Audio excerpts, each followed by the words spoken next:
찬송 감사합니다. 소개받은 최엽 선교사라고 합니다. 하나님의 지혜와 능력이신 그리스도라는 제목으로 하나님 말씀 증거하도록 하겠습니다.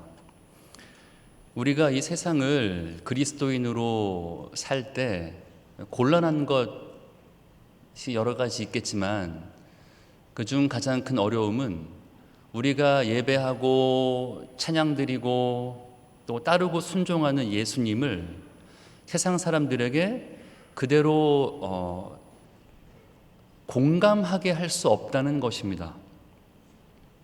세상은 예수님에 대해서 무지하고 심지어 공격적이기까지 합니다. 그러한 환경 가운데 우리가 살아가는 것이, 더불어 살아가는 것이 우리 성도의 삶의 실존이 아닐까 생각합니다. 그래서 가정에서, 심지어 가정에서도요, 불신 가족이 있을 수 있고요, 친구와 친척과 직장과 학교에서 이렇게 호의적이지 않은, 기독교 신앙과 예수님께 대해서 호의적이지 않은 이러한 상황 가운데 우리가 복음을 들고 주님을 증거하며 사는 것이 우리의 큰 과제일 것입니다. 오늘 본문은 이와 같은 상황 속에서 신자인 우리가 어떻게 기독교 신앙을 십자가의 도를 따르고 복음을 증거하며 살 수 있는지 잘 알려주고 있습니다. 먼저 18절 말씀을 보시면 십자가의 도가 멸망당하는 자들에게는 미련한 것이다 라고 말합니다. 여기서 여러분, 미련하다는 말은요,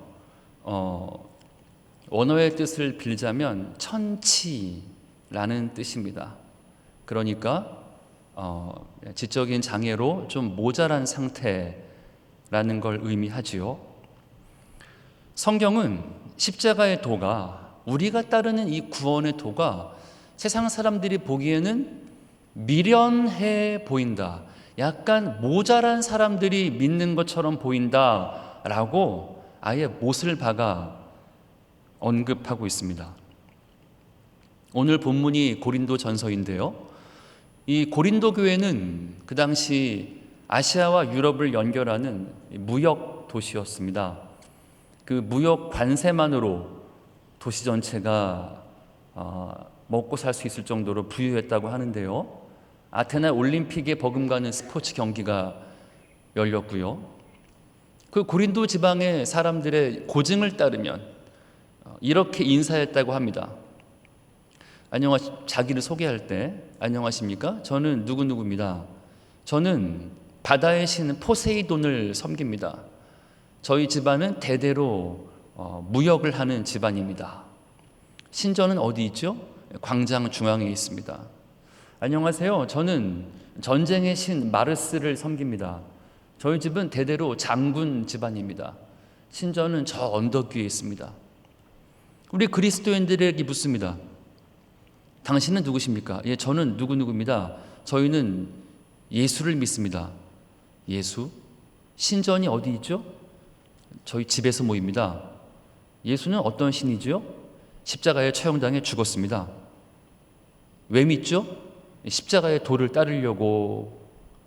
그러면 이것이 여러분, 당시 로마 시대의 십자가 처형은 오직 로마 황제를 향한 반역자에게 주어졌던 형틀과 형벌이지 않습니까? 그들이 보기에는 몹시 미련한 것입니다. 납득이 안 되는 거예요.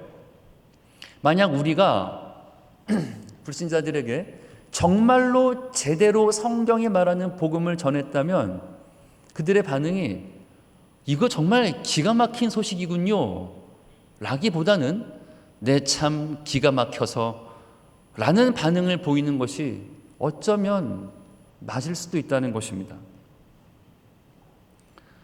그러나 18절 후반절은 말하기를 십자가의 도가 멸망당하는 자들에게는 미련한 것이지만 구원을 받는 우리에게는 하나님의 능력이라고 말합니다. 왜냐하면 그 후문맥에서 이렇게 말하고 있죠. 하나님께서는 전도에 미련한 것으로, 오늘 본문에 미련하다는 말이 많이 나옵니다. 하나님께서는 전도에 미련한 것으로 믿는 자들을 구원하기를 기뻐하셨기 때문입니다. 여러분, 하나님께서 드라마처럼 재밌고 TV 광고처럼 전달력 있게 복음을 그런 식으로 증거하지 않으시고 전도에 미련한 것을 통해서 사람을 구원하기를 기뻐하셨답니다. 전도의 미련함은 어떤 차선책이 아니라 하나님께서도 어쩔 수 없어서 이거라도 통해서 구원을 해줘야겠다, 그런 것이 아니라 지혜와 지식의 근본이신 하나님께서 그 미련한 전도를 통해서 사람을 구원하기를 기뻐하신다는 겁니다. 그러므로 미련한 전도는 하나님의 최선인 것입니다. 하나님께서 그의 전능과 지혜를 총동원하셔서 하신 일이 뭔가 하면 그 아들을 우리에게 보내주시고 십자가에 죽게 하시는 것입니다. 하나님의 전능과 지혜가 총집결된 그 총아가 바로 십자가의 구원이며, 그것을 증거하는 것은 미련한 전도인데 하나님께서 그것을 통해서 믿는 자들을 구원하시기를 기뻐하십니다. 왜 그럴까요? 그것은 세상의 지혜로는 하나님의 살아계신 것과 내가 심판받을 죄인인 것과 예수님을 통해 우리가 구원받고 그와 연합하여서 이후에 주님을 따르는 삶을 산다는 것을 달리 설명할 길이 없기 때문에 그렇습니다. 19절부터 한번 보십시오. 기록된 바 내가 지혜 있는 자들의 지혜를 멸하고 총명한 자들의 총명을 폐하리라 하였으니 지혜 있는 자가 어디 있느냐? 선비가 어디 있느냐? 이 세대의 변론가가 어디 있느냐? 하나님께서 이 세상의 지혜를 미련하게 하신 것이 아니냐? 하나님의 지혜에 있어서는 이 세상이 자기 지혜로 하나님을 알지 못하므로 하나님께서 전도에 미련한 것으로 믿는 자들을 구원하기를 기뻐하셨도다. 우리는 이 세상의 지혜와 총명에 껍벅 죽습니다. 그러나 하나님께서는 그런 것들을 요설로 여기시겠답니다. 여러분, 세상의 지혜와 이 세상의 총명이 인류 문명 사이에 이룬 업적이 물론 있습니다. 그것이 우리에게 문명의 진보를 가져왔고 역사는 소위 발전하고 있다고 보는데요. 여러분, 그러나 생각해 보십시오. 인류가 끝없이 발전한다는 말은 뭔가 하면, 달리 말하면 인간은 영원히 만족하지 않는다는 것입니다. 우리가 살고 있는 이 현재가 우리의 후손들에게는 견딜 수 없는 낙후함이 될 것입니다. 그 끝없는 인간의 발전의 근본이 뭔가 하면 끝없는 욕망이에요. 만족하지 않는 욕망입니다. 그 문명의 발달이 오늘날 우리에게 환경의 파괴와 지구 온난화와 이제 한국이 제가 살다 온 열대지방처럼 이제는 한국도 스콜이 내리고 우기가 온다고 하죠. 우리가 다 마스크를 쓰고 있는 것은 이 코로나가 무엇입니까? 이 동물들에게 있었던 바이러스가 자연의 경계가 허물어지면서 인간이 끝없이 발전하고자 자연을 훼손하면서 동물들의 바이러스가 인간에게 넘어온 것이죠. 그 끝없는 지혜와 총명, 인간의 욕망을 통해서는 하나님을 알 수 없다고 성경은 말하는 것입니다. 그렇다면 하나님을 알게 되는 유일한 통로가 무엇일까요? 그것은 십자가의 복음입니다. 이것이 멸망당하는 자들에게는 미련한 것이지만 오직 십자가의 복음 앞에서만이 참된 내가 누구인지를 알게 되는 것입니다. 비로소 주님의 긍휼을 구하게 되고 하나님의 계획과 성부의 계획과 성자의 대속과 그리고 성령 하나님의 인치심과 그 구원을 적용케 하심을 통해서 우리가 주의 자녀가 되는 것이죠. 저는 모태 불교 무당이 굿하던 집에 태어났습니다. 제 어릴 때부터의 기억은 절에 가서 대웅전에서 알현 드리고 칠성각 가서 칠성기도 드린 겁니다. 칠성기도라는 게 있습니다. 건강을 위해서, 부를 위해서, 자녀를 위해서, 또 몇 가지가 더 있는데 까먹었습니다. 칠성기도를 드리고 무당불로 구슬하는 그런 집에 태어났습니다. 제가 어떻게 예수를 믿게 되었을까요? 비밀은 뭔가 하면 누구도 저에게 전도한 사람이 없었다는 것입니다. 굉장히 특수한 경우인데요. 저는 지금 이 전도의 밀어남을 설명하고자 합니다. 제가 올해 한국 나이로 48인데 제가 6, 7살 때 한국에도 유치원 교육이 이제 꽃을 피우기 시작했습니다. 그때 대부분의 유치원 교육이요, 교회 선교원이었습니다. 저는 모태불교지만 저희 부모님께서는 유치원에 나가봐라. 그래서 근처 교회에 있는 교회 유치원에 저를 보내셨고 7살 때 제가 무슨 복음을 이해했겠어요? 단지 제가 했던 거라고는 밥 먹기 전에 식사 기도한 것, 그것이 전부였던 것 같습니다. 그런데 놀라운 것은 제가 제 기억에 9살부터였는데 제가 9살 때부터 중고등학생 될 때까지 매일매일 하루에 1시간씩 집에서 기도하고 있더라는 것입니다. 저의 기도 제목은 매우 심플했습니다. 하나님, 누군가를 보내서 저를 교회로 인도하여 주십시오. 여러분, 이것이 꿈만 같은 이야기 같지요? 그렇지 않습니다. 선교지에서는요, 이러한 기적이 종종 일어납니다. 사도행전 14장을 보시면 바울이 비시디아 안디옥에서 복음을 증거할 때 여러분, 그가 복음을 증거하자 회당에서 성경을 기록하기를 구원받기로 예정된 자는 다 믿더라 라고 써 있어요. 한국 사회는요 4,400만 명의 불신자가 있는 선교지입니다. 그들 가운데 하나님 택하신 사람들은 누군가 와서 손을 잡아주고 말을 걸어주기를 기다리고 있는 것입니다. 제가 9살 때부터 제가 중2 때 교회 처음 갔는데요, 그때까지 매일 하루에 1시간씩 기도했어요. 하나님, 누군가를 저에게 보내서 교회로 가게 해주십시오. 제가 비록 몸은 부모님 따라서 절에 갔어요. 미꾸라지 방생하고 절편 먹고 49제 참여하면서 절을 수백 번 하고, 그때 제가 기억납니다. 49제라는 게 있거든요. 절에 가면은 그걸 쭉 하면서 몸은 계속 기도하는데 이거는 신이 아니지, 참된 신은 하나님이시지 라고 하면서 누군가를 저에게 보내주시도록 기도했어요. 그 기도가 응답되어서 우리 집에서 제가 처음 교회 나갔고 예수님 믿기 시작했습니다. 여러분, 제가 중2 때 가자마자 누가 저에게 복음을 제시했겠습니까? 그렇지 않아요. 천천히 교회 공동체와 몸을 이루기 시작했습니다. 초대교회 교부였던 이레니우스가 이렇게 말했어요. 에크 에클레시아 에크 살베이시오.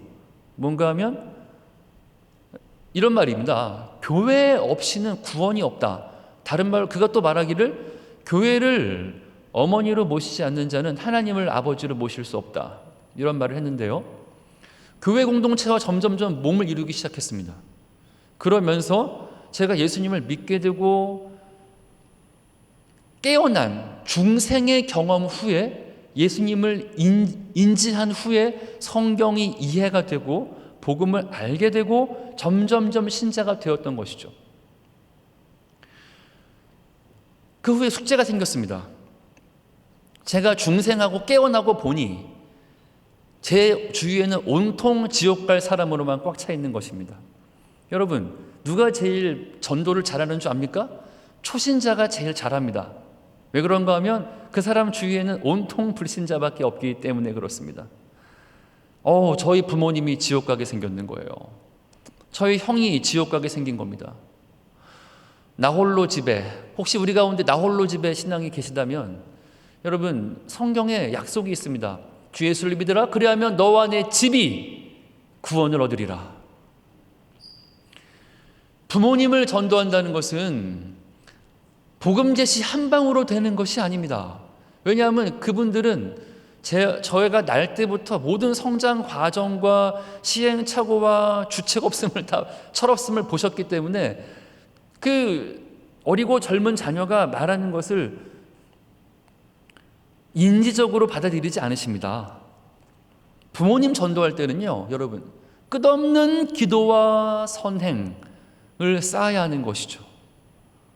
부모님에게 마치 정말로 이슬비 옷이 젖듯이 조금씩 계속 정성과 기도와 효도와 선행으로 한 걸음 한 걸음이라기보다는 정말 센티 바이 센티, 밀리 바이 밀리로 정말로 주께로 인도해 나가는 과정이 필요한 것이죠.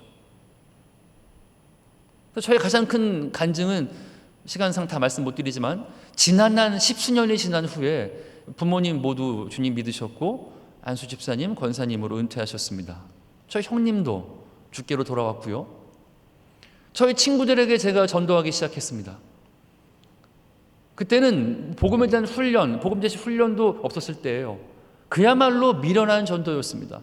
튀김 사주고 찬양 테이프 복사해서 주고 교회 한번 나와봐 라고 말하고 왜? 그럼 일단 나와봐 하고 미련한 전도를 했는데 저의 전도가 특히 미련했던 이유는 제가 지금과는 달리 10대, 20대 때에는 제가 언어 장애자였기 때문입니다.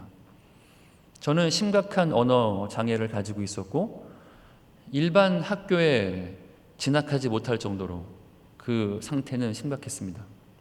그러니까 제가 정말 어버버버 하는 사람이었거든요. 그러니까 어버버버 하는 사람의 이 미련한 복음 전도를 통해서 굉장히 많은 친구들이 주께 돌아오기 시작했습니다. 저에게 굉장히 어려웠던 것은 실은 군대였는데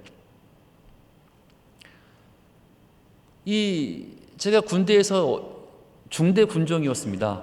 중대 군종은 그가 보직 군종이 아니라 그가 자기의 본래의 이제 군 생활을 쭉 하면서 종교 점호가 있어요.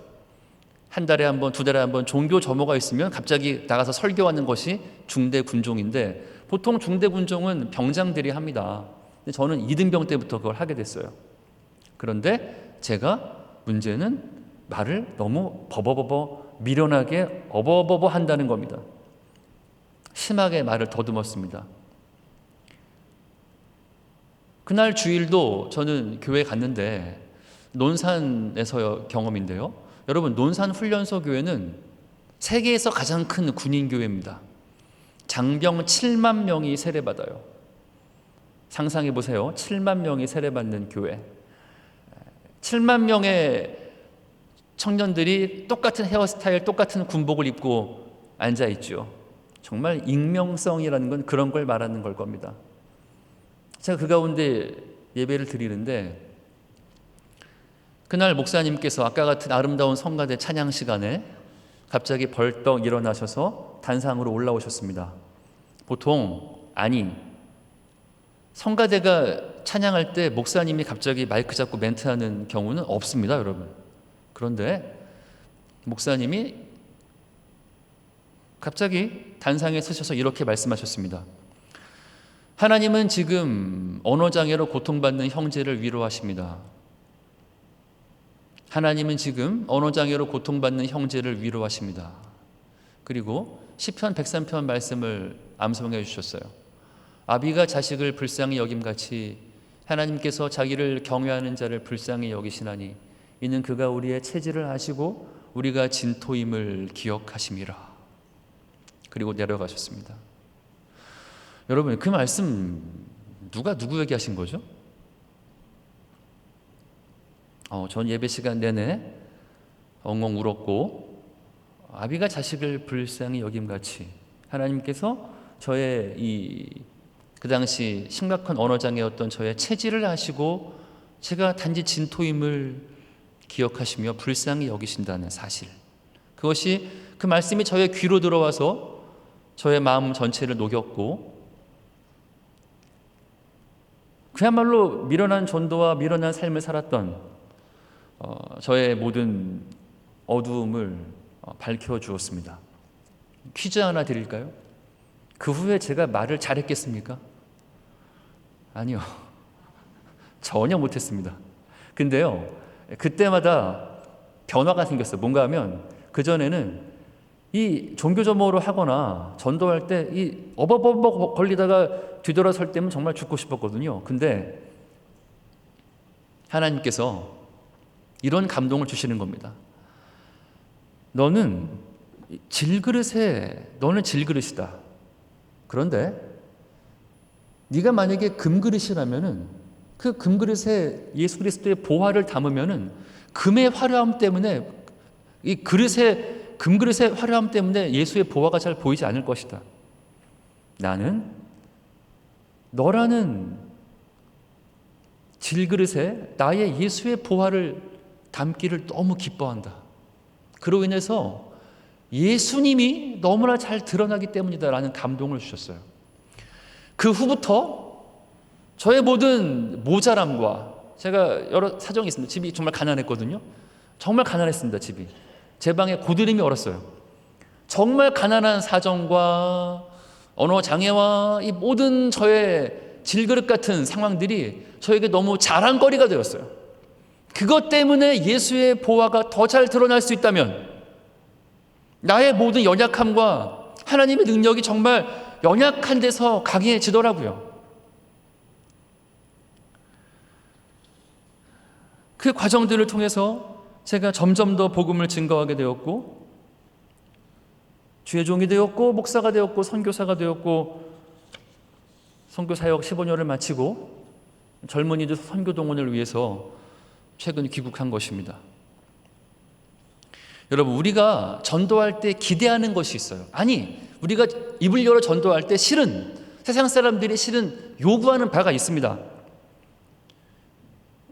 22절에 이렇게 말합니다. 유대인은 표적을 구하고 헬라인은 지혜를 찾으나 우리는 십자가에 못 박힌 그리스도를 전하니 유대인에게는 거리끼는 것이요 이방인에게는 미련한 것이로되 오직 부르심을 입은 자들에게는 유대인이나 헬라인이나 그리스도는 하나님의 능력이요 하나님의 지혜니라. 오늘 보시면 유대인들은 표적을 구한답니다. 이 구약의 신앙이 그렇죠. 모세와 선지자 출애굽 때 그들은 열 재앙을 통해서 홍해가 갈라지는 기적을 통해서 광야에서 만나와 메추라기의 기적을 통해서 구름 기둥과 불 기둥의 기적을 통해서 그들은 그 민족이 형성되었습니다.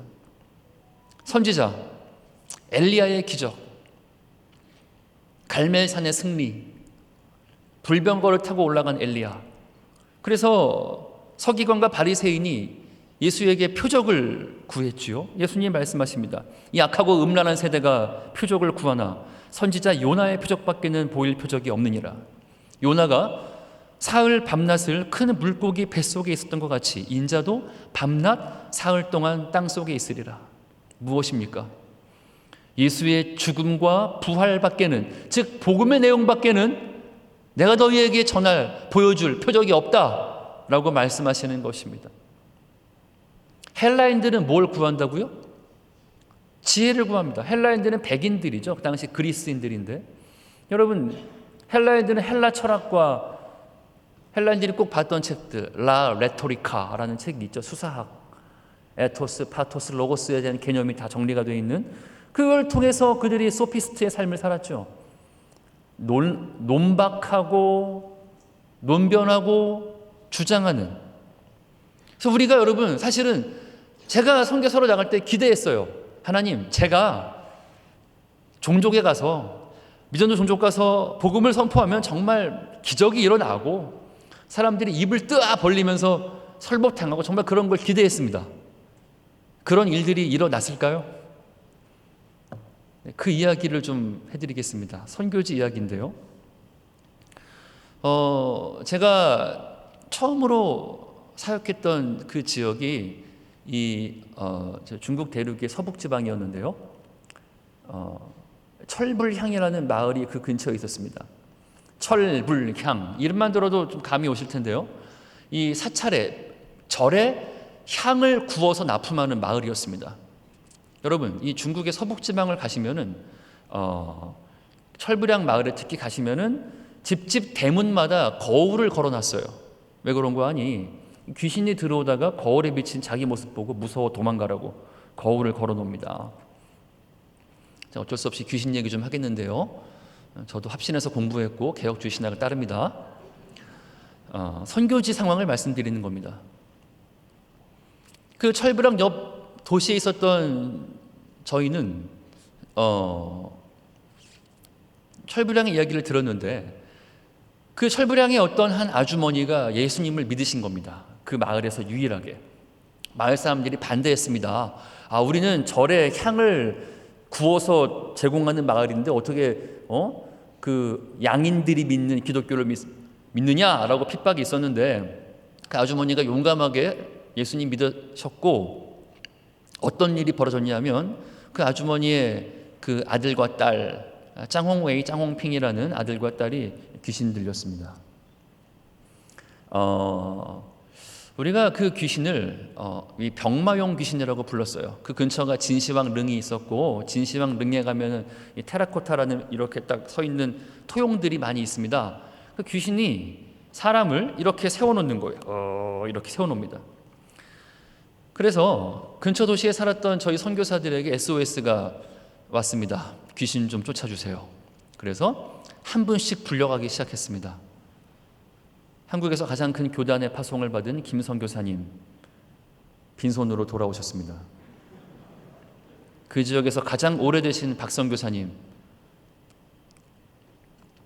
어떤 결과도 보지 못했습니다. 강하게 훈련받기로 유명한 단체의 이 선교사님 허탕치고 오셨습니다. 드디어 저의 차례가 된 것입니다. 저는 그때 주니어 선교사였기 때문에 저의 선임과 함께 둘이 그 마을에 갔습니다. 저는 여러분 그 당시에는 굉장히 젊고 혈기가 있었고 그리고 제가 정말 예수의 이름으로 귀신을 추방하리라라는 사생각오를 하고 갔겠죠. 갔는데 여러분 이 시골은 정말 조용합니다. 시골은 정말 조용해요. 그래서 그냥 갔더니 그 두 남매를 그 이제 시골 광이죠. 창고에다가 가둬둔 거예요. 너무 힘이 세기 때문에 사슬로 묶어놓고 광에 가둬놨습니다. 근데 광의 문틈 사이로 그 귀신 들린 그 사람의 눈빛이 깜빡깜빡 보이는 겁니다. 그래서 제가 군대에서 태권 교관이었거든요. 2단 옆차기로 해서 날라차기로 문을 박차고 들어가서 이제 한바탕 귀신 추방을 시작하는데 그 사람을 딱 보는 순간 인간의 모습이 아니었습니다. 왜냐하면 이미 실은 한 몇 년의 시간이 지난 뒤였거든요. 그 사건이 귀신 들림 사건이 있은 후로 여러분 몇 년 동안 한 번도 앉거나 눕지 않은 거예요. 몇 년 동안 서서 이러고 서서 먹고 배변 활동을 다 한 겁니다. 몇 년 동안 씻지 않고 먹고 배변 활동하고 머리카락이 기른 상태였어요. 인간의 모습이 아니었습니다. 선임과 저는 보혈 찬송 메들리 부르고 나샤렛 예수의 이름으로 여러분 아십니까? 이거 은평구의 정서를 잘 모르겠는데 많이 했습니다. 나샤렛 예수의 이름으로 많이 했습니다. 그거 막 한참 귀신 추방을 한 다음에 딱 눈을 뜨면 그 조용한 시골 아무 소리 안 들리는데 그 오래된 그 귀신 들린 사람 파리가 파리 소리가 들려요. 눈 떠보면 이러고 있는 겁니다. 그래서 다시 보혈 찬송 메들리를 보기 싫어라 부르고 다시 한번 귀신 추방을 하고 했는데 눈 떠보면은 조용해. 파리가 하고 그날 밤 저희 집에서 우리 도시에 있었던 선교사들 회의가 열렸어요. 회의 주제 왜 안 나가는가? 왜 우리는 귀신을 쫓아낼 수 없는가? 그때 저와 함께 갔던 그 선임이 이런 말씀하셨습니다. 여기에는 주님의 다른 계획이 있는 것 같습니다. 제가 보기에는 우리 중 누군가가 그 마을에 들어가서 그 남매가 정상으로 회복될 때까지 같이 데리고 살아야 할 것 같습니다. 이렇게 말했어요. 저는 순간 아찔한 생각이 들었습니다. 여러분, 조현병 환자와 살아본 적 있으세요? 그래서 우리는 그 마을에 들어갔습니다.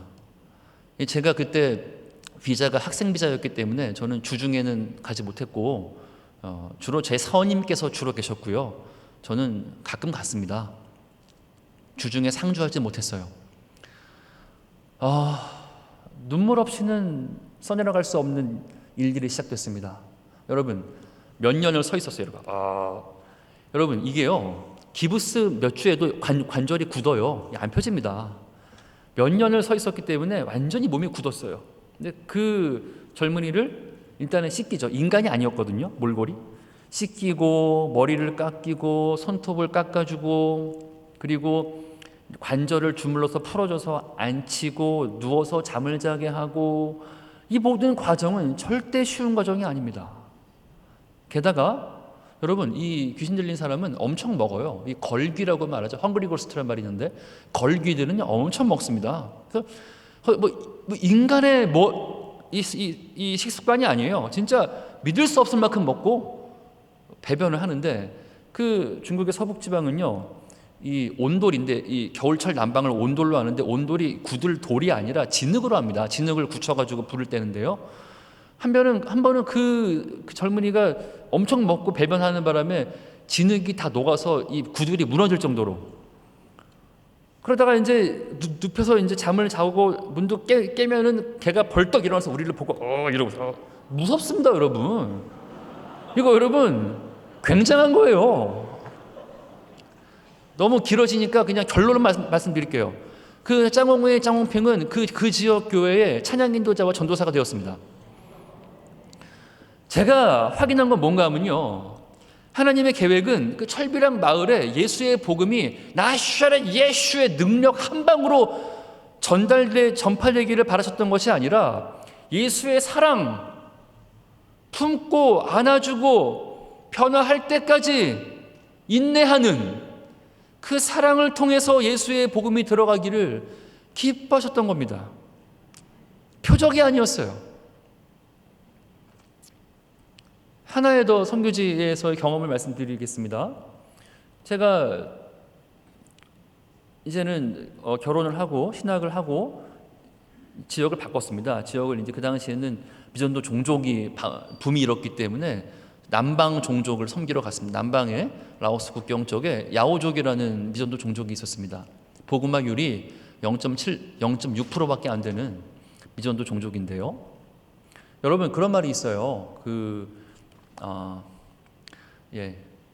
힘이 있는 종족은 평지에 삽니다. 길가에 살아요. 그래서 그러면서 이런 말이 있어요. 汉族住在路边，壮族住在水边，瑶族住在山边. 그런 말이 있는데, 뭔가 하면 한족들은 길가에 살고 이 좌족이라는 그 다음 종족은 물가에 살고, 힘이 없는 야오족은 가장 산꼭대기에 산다, 이런 말이 있습니다. 그 야오족은 그러니까 이제 제가 아내와 아들과 함께 이제 마을에 들어가면은 귀한 손님 왔다고 음식을 내오는데 이 쥐를 잡아줍니다. 쥐. 한번 저와 함께 가셔야 되는데요. 쥐의 맛은 의외로 괜찮습니다. 식감이 괜찮아요. 그걸로 국을 끓이면 꽤 여러 명이 먹습니다. 그 앞발을 쪽쪽 빨아 먹어도 맛있고요. 그만하겠습니다. 벌레도 먹습니다. 왜냐하면 여러분, 단백질 공급할 데가 없기 때문에 쥐를 잡아서, 여러분 생각하는 그 시궁창의 쥐가 아니라, 쥐를 잡으면은 항아리에 넣고, 도관에 든 쥐예요. 도관에 넣고 쥐를 키워요. 손님이 오면 한 마리씩. 그만하겠습니다. 그런데 여러분, 그 저를 괴롭게 했던 거는 쥐가 아니에요. 벌레도 아니라 다 맛있습니다. 문제는 뭔가 하면, 가장 두려운 건 뭔가 하면 젓가락이에요. 젓가락. 그들의 젓가락입니다. 여러분, 그 마을에 쓰는 젓가락은 나무 젓가락인데, 딱 보는 순간 10년 설거지 안 하는 것이 느껴집니다. 나무 젓가락에 까만 곰팡이가 바바바박 박혀 있어요. 그래서 여러분, 그 어떤 일이 생기냐면요, 그 이제 야오족이 여러분 그 넓은 지역에 있거든요. 야오족을 섬기러 저희 같은 외국 선교사만 가는 게 아니라 그 중국 내에 있는 한족 사역자들도 가끔 와요. 그럼 저희가 이제 그들은 중국인이잖아요. 그들이 같이 사역할 때가 있습니다. 그러면 막 같이 말씀을 증거하다가 밥 먹을 때가 되면은 그분들은 같은 중국인데도 불구하고 품에서 싹 꺼내요. 젓가락과 밥그릇을 싹 꺼내요. 왜 그런 거 하면은 세균성 장염이나 급성 간염에 걸리면 실려 나와요. 앰뷸런스에 실려 나옵니다. 죽어요. 여러분, 그거 무서운 겁니다. 그러나 저희는 어떻게 했을까요? 저희 팀은 우리가 선교사 가오가 있지. 우리는 저들의 젓가락으로 먹는다 하고 먹었어요. 수년을 먹었어요. 아무 문제가 없었는데 드디어 사달이 일어난 겁니다. 이게 이 세균성 장염은 여러분, 이게 이제 그 급성 간염과 세균성 장염 같은 것들은 무서운 병인데, 세균성 장염은요, 걸리면요, 이게 이제 콜레라 같은 건데, 뭔가 하면 한번 신호가 딱 오면은 5초 이내로 수도꼭지가 열려요. 이해하시죠? 무슨 뭐 관략근 같은 거 필요가 없어요. 그냥 오늘 이상한 얘기 많이 하네요. 수도꼭지가 열리면은 이게 그냥 콸콸콸입니다. 근데 제가 그 말씀을 가르치는 그 교회당이 여기 있고 마당이 커요. 마당이 있고 화장실은 대문 밖에 있는데 이 거리가 100m로 뛰면 한 10초가 걸리는데 저는 5초 내에 신호가 오면 이게 쏟거든요. 그러니까 말씀을 증거하다가 윽 하면 진짜 그 100m 달리기로 뛰어가서 문을 열고 세이브를 해야지 대형 사고가 피할 수 있는 이런 상황이 며칠을 지속되는 겁니다. 여러분, 제가 그때 그 실수는 뭔가 하면, 여러분 단기 선교 가실 때 꼭 정로환을 챙겨 가십시오.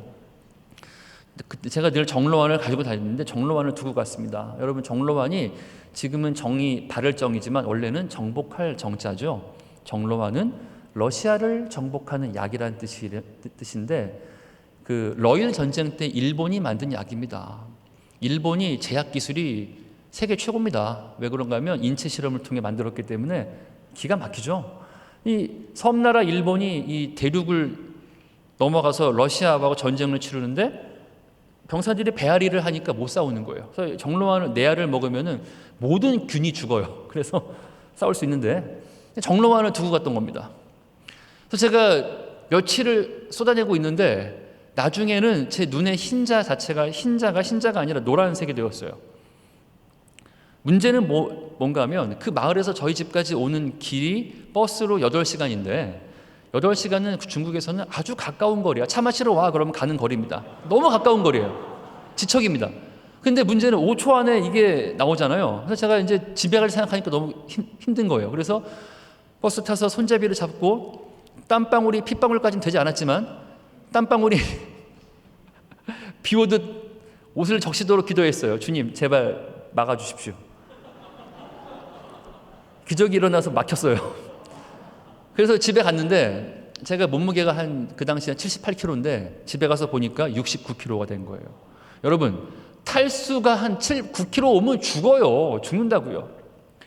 제가 이제 가만히 생각해 봤어요. 집에서 쉬면서 그 지난 시간을 복귀해 봤더니 제가 그렇게 탈수로 그들의 젓가락과 밥그릇과 쥐먹으면서 막 병 걸려서 막 고생하고 있는 거를 보고 야오족들이 너무 좋아했다는 겁니다. 제가 그걸 떠올렸어요. 정말 그들은 좋아했어요. 이게 뭔가 하면은 저 초선교사가 허우대 멀쩡하게 생겨가지고 맨날 우리 가운데 와서 이 산간지방에 막 빔 프로젝터 가져와서 밤낮 헬라의 지혜 맨날 가르친 거예요. 맨날 뭐 개혁신앙이 어쩌고 맨날 가르치기만 하고 그냥 뭐 헬라어가 어쩌고 가르치기만 하다가 결국 우리랑 같이 먹더니 병 걸렸구나. 형제가 되는 거예요. 몇 년의 가르침보다도 그들과 함께 하나가 되어서 정말 형제가 되었던 겁니다. 여러분, 헬라의 지혜, 헬라인들은 지혜를 원하는데요. 여러분, 이 고린도전서 13장이 사랑장인데 사랑이 뭔지 말하기 전에 이건 사랑이 아니다 라고 말하는 게 앞에 등장합니다. 이걸로 사랑을 퉁치지 말아라. 그것이 뭐예요?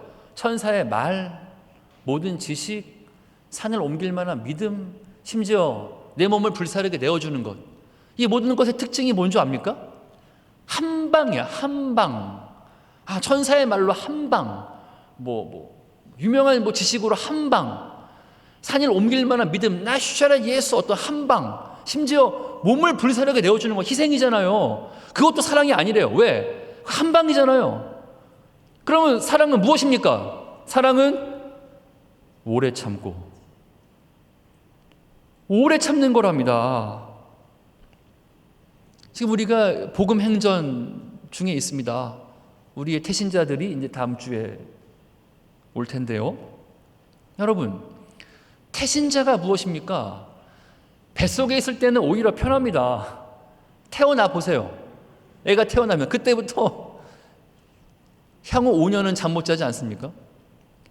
그 후 15년은 또 그 아이의 자람을 지켜보면서 노심초사 전전긍긍하지 않습니까? 어찌 전도에서 태신자, 잉태에서 태어나는 성도를 돌보고 양육하는 것이 천사의 말, 지식, 예수 이름 한 방에 되겠습니까? 지난한 과정을 요구하는 것이지요. 그러므로 여러분, 제가 선교사로 15년 세월 동안 배운 건 뭔가 하면 이 전도와 선교라는 십자가의 도는 뭔고 하니 표적도 아니고, 그러니까 내가 자랑하고 보여주고 싶은 그 한 방으로 되는 게 아니라 오히려 연약할 적에 질그릇에 담긴 보화처럼 가장 연약하고 못나고 내가 힘든 그 상황에서, 극한 상황에서 오히려 예수를 잡고 십자가를 잡고 주의 죽으심과 연합하여 부활을 경험하는 그 지난한 과정을 통해서 한 영혼 한 영혼들이 구원받고 성장하고 변화되더라는 것입니다.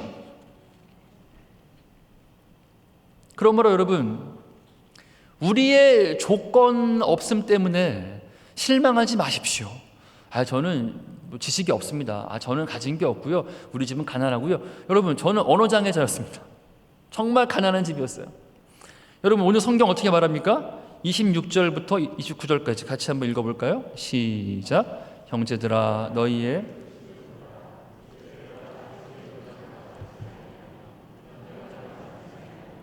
능한 자가 많지 아니하며 문벌 좋은 자가 많지 아니하도다. 그러나 하나님께서 세상에 미련한 것들을 택하사 지혜 있는 자들을 부끄럽게 하려 하시고 세상에 약한 것들을 택하사 강한 것들을 부끄럽게 하려 하시며 하나님께서 세상에 천한 것들과 멸시받는 것들과 없는 것들을 택하사 있는 것들을 패하려 하시나니 이는 아무 육체도 하나님 앞에서 자랑하지 못하게 하려 하심이라. 아멘. 여러분, 전도 안 되면 우리의 조건이 아닙니다. 실은 어떠한 핑계도 없습니다. 마지막으로 저의 전도에 대한 간증 하나만 더 말씀드리겠습니다. 제일 안 되는 게 지하철 전도 아니겠습니까? 해보신 분들은 알겠지만 쉬운 게 아닙니다. 특히 겨울에 하는 건 진짜 어려운데요.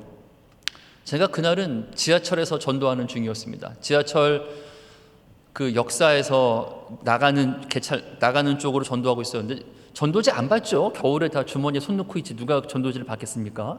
근데 총기 어린 눈을 가진 한 청년이 저의 전도지를 받더라는 겁니다. 그래서 제가 복음을 전하기 시작했는데, 물론 그 청년은 자기 갈 길을 가는 중이었고 저는 그 청년을 따라가면서 스토킹 따라가면서 그 청년의 등 뒤에 옆에 대고 계속 복음을 전했습니다.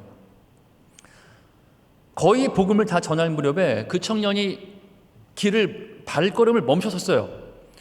거기는 겨울에 찻길이 있는 대로변이었어요. 사람 많았습니다. 그 청년이 딱 서서 저를 딱 보는 겁니다. 그래서 저는 나는 다 전했으니까 이제는 어떤 결론도 줄게 맡기고, 이 청년이 들어준 것만 해도 감사하잖아요. 그래서 이 청년이 무슨 말을 하려나 하고 보고 있었는데 그 청년이 믿겠다는 겁니다. 대로변에서 겨울에 인도에서 길 한가운데 지금 믿겠다는 거예요.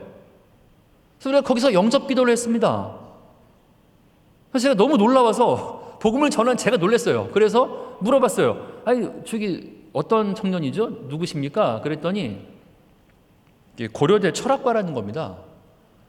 여러분 그때가 언젠가 하면 김용옥 교수가 고대 철학과 담당했을 때거든요. 김용옥 교수는 대표적인 안티 철학, 기독교 철학자였어요 그때. 여러분 만약에 그 청년이 입을 열어서 저랑 논쟁하기 시작했다면 제가 그들의 논쟁을 이길 수 있었을까요? 제가 하나님께서 정말 미련한 것을 택해서 지혜 있는 자를 부끄럽게 하신다는 걸 깨달았습니다. 그렇다고 해서 그런 기적이 그 후에 전도할 때마다 벌어졌을까요? 아니요. 그렇지 않습니다. 오늘 말씀의 결론은 뭔가 하면요, 여러분 전도라는 것은 성공과 실패가 있는 게 아니라 무조건 성공이에요. 왜 그런가 하면 전도는 우리의 몫이고 구원은 성령님의 몫이기 때문에 그렇습니다. 하나님께서 우리의 미련한 전도를 통해 사람을 구원하기를 기뻐하셨습니다. 성령께서 우리의 전도를 통해서 구원받기로 작정된 자는 구원받게 하십니다. 그리고 그들이 우리 가운데 태어난다면 우리는 그들을 품고 지난한 세월을 함께 하면서 그들이 자라갈 수 있도록 돕는 것입니다. 그러므로 여러분 전도를 이렇게 생각하지 마세요. 우리는 복음의 증인이지 변호인이 아니에요. 여러분 법정에서 변호인과 증인은 다른 겁니다. 변호인은 법전을 외우고 법학을 공부하고 고시를 패스하고 그래서 막 논변에 능해야 합니다. 그게 아니고 말입니다 하고 논박을 하고 논파하고 해야 돼요. 증인은 뭐예요? 증인은요, 아이들도 할 수 있는 겁니다. 저는 보았습니다. 저는 들었습니다. 저는 저 사람 그때 봤습니다 라고 증거하는 거예요. 여러분 어떤 사람이 더 파워풀한 줄 아십니까? 여러분 우리가 하다못해 냉장고를 사거나 뭐 화장품을 살 때도 어떻게 여러분 구입하세요? 이 화장품은 성분이 뭐고 이런 설명 듣고 구입하세요? 써봤어. 좋아. 내가 써봤어. 효과 있어. 그 냉장고 써봤어. 좋아. 증인들의 고백을 듣고 우리가 구입하지 않아요? 여러분 주께서 우리를 복음의 변호인으로 부르지 않았어요. 증인으로 불렀습니다. 복잡하고 어려운 질문이 있으면 목사님께 모셔가면 되겠습니다. 우리는 증인인 것입니다.